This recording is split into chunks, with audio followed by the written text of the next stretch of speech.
Hello viewers, this is Paladin of Odin, and this is some more Magic the Gathering Online. This is another episode of the Standard Commentary Series, and it looks like we've got Blue-Red Control versus Mardu Midrange. Now, lately I've actually been seeing Mardu Midrange quite a bit. It's kind of making a comeback in the tournament practice arena lately for some reason. I mean, it was sort of popular back before we went to Zendikar again, but then it really couldn't compete with Obzon midrange at the time, so most people just played Obzon midrange because why try and make a deck work when you know there's another deck that can actually work? But now that Obzon midrange is gone with the wind, uh, Mardu midrange is kind of making a comeback. All the synergies are still there. There's still plenty of damn good cards that they can play in this three-color deck. It's just I don't know that it really can find a place in the current standard. So Transgress the Mind got rid of Chandra Flamecaller, left Blue-Red with Anticipate, Drowner of Hope, Clash of Wills, Drowner of Hope, Hedron Archive, and Jace Unraveler of Secrets. So end of Anticipate. Follows that up with Hedron Archive, so now he pretty much has all the mana he's going to need. If Mardu can target his hand again, that would be a good idea, considering he's got Jace and 2 Drowner of Hopes in his hand. Nahiri, the Harbinger. Well, he has nothing to do except +2. Discards an ultimate price. I mean, granted, he is facing off against a control deck, so most likely ultimate price wouldn't resolve. And then there's the issue of finding a creature that's a single color for him to target, because, Drowner of Hope is an Eldrazi, so it's colorless.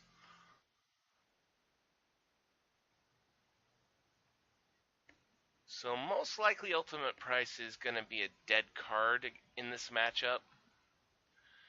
Now, Nahiri could -2 and exile Hedron Archive, considering she's... Oh, no, he's going with +2. Discarding Fiery Temper. I was going to say, since she's most likely going to die anyway, but 8 counters versus 7 damage. Fiery Temper on the Drowner of Hope. And Languish to clear the board. So, well done. Saved Nahiri from even taking a single point of damage. Took out 1 Drowner of Hope, so now Blue-Red has to start over again. But that's the thing, he can start over again because we know he has another Drowner of Hope. And I don't think you're going to be able to do the same thing this time. Oh, he goes with a manned-up Wandering Fumarole. It's an interesting choice. He's going for Nahiri to knock her down to 4 counters. But at the same time, I'm still not seeing the big picture here by doing that.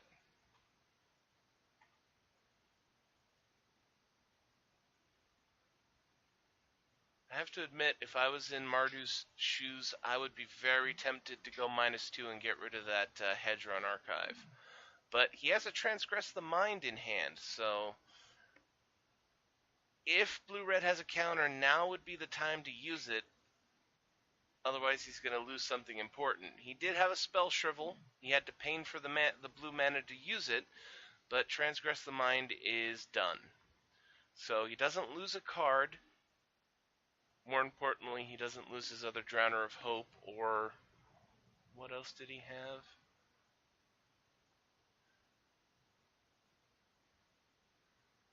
Jace. And he does go -2.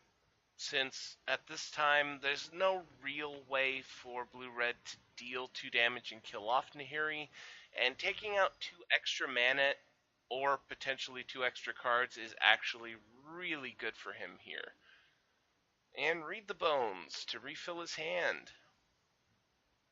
So actually Mardu is doing a very good job of, well, I was going to say countering blue-red.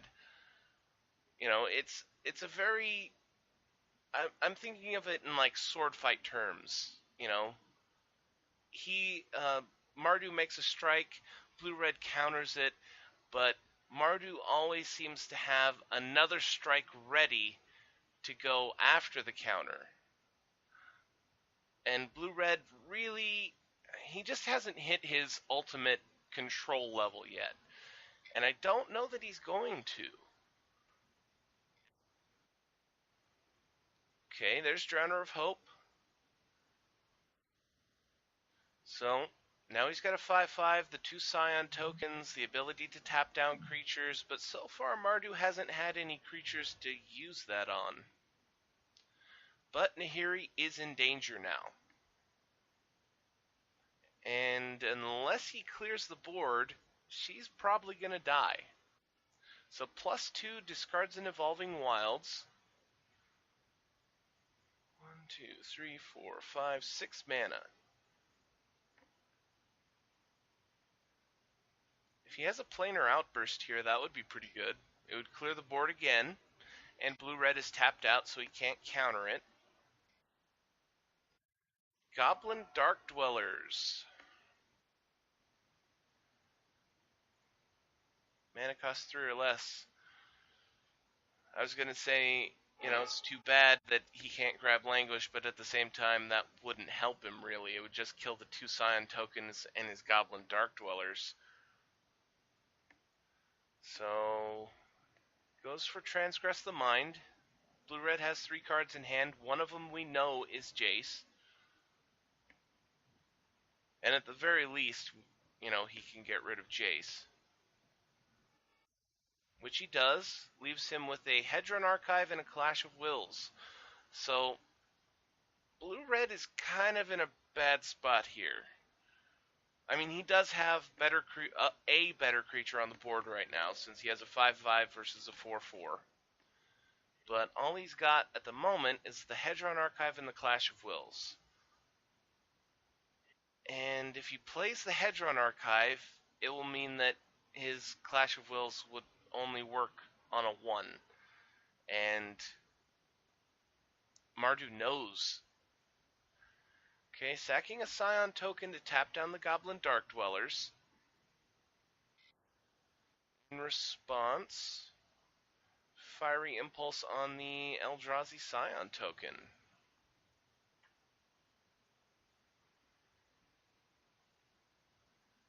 Oh, I see. It'll limit his ability to play multiple things. For example, like I was talking about the Hedron Archive, now that's for certain. If he plays Hedron Archive, he'll only have 2 mana left open. Oh, I'm an idiot. Hedron Archive taps for 2.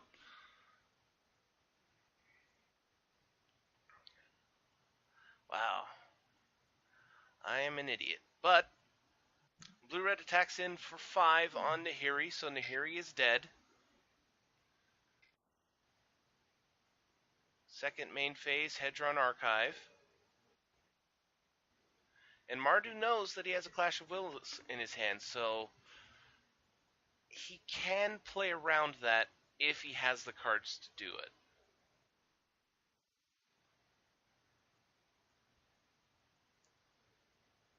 3 mana, so as long as the spell is 4 or less, he can cast it and not have to worry about the Clash of Wills. But at the same time, he has another card in his hand. Ooh, Sorin, Grim Nemesis. I have a feeling that that was just to get rid of that Clash of Wills. Because why would you play it otherwise?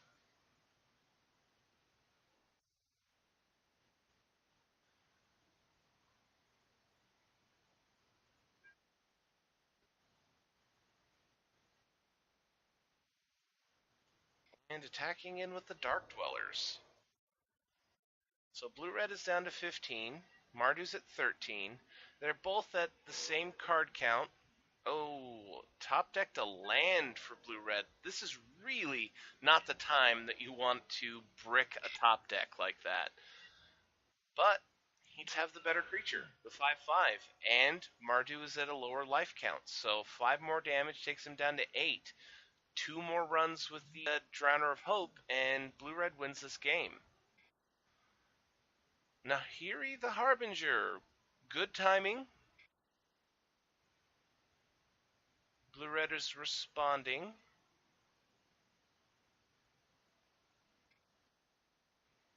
Scatter to the winds with Awaken. Nope, Clash of Wills for 5.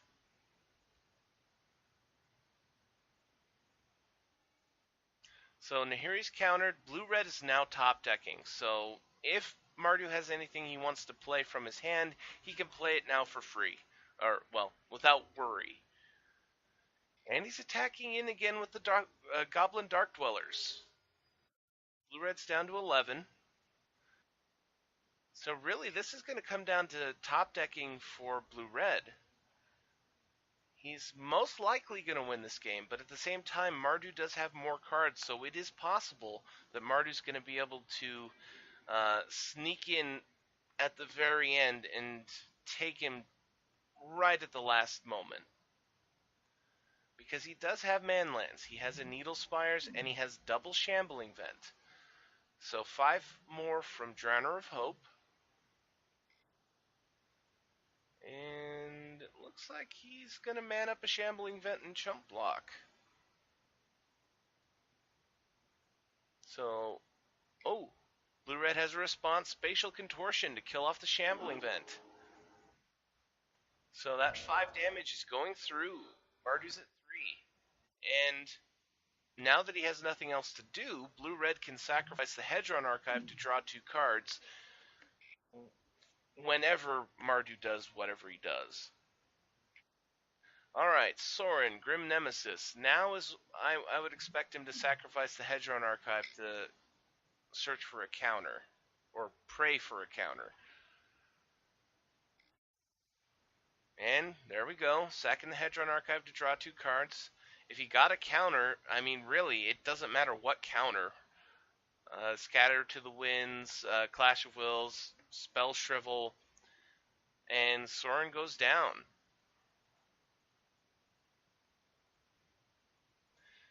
And Mardu concedes. He had potentially another turn, but I mean, this was a really long fight. So, he was probably tired of it.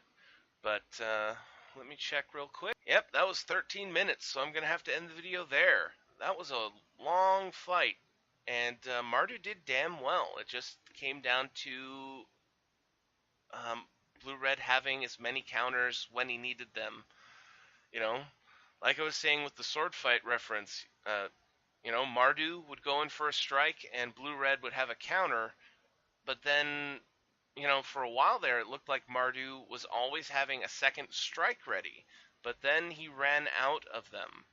He didn't have, he needed to keep playing creatures or burn spells or more planeswalkers, or in certain situations, manning up his manlands instead of playing things like Sorin into the possible counter spells. But it was a well-fought battle. But I'm going to have to end it there. That was Blue-Red Control versus Mardu Midrange.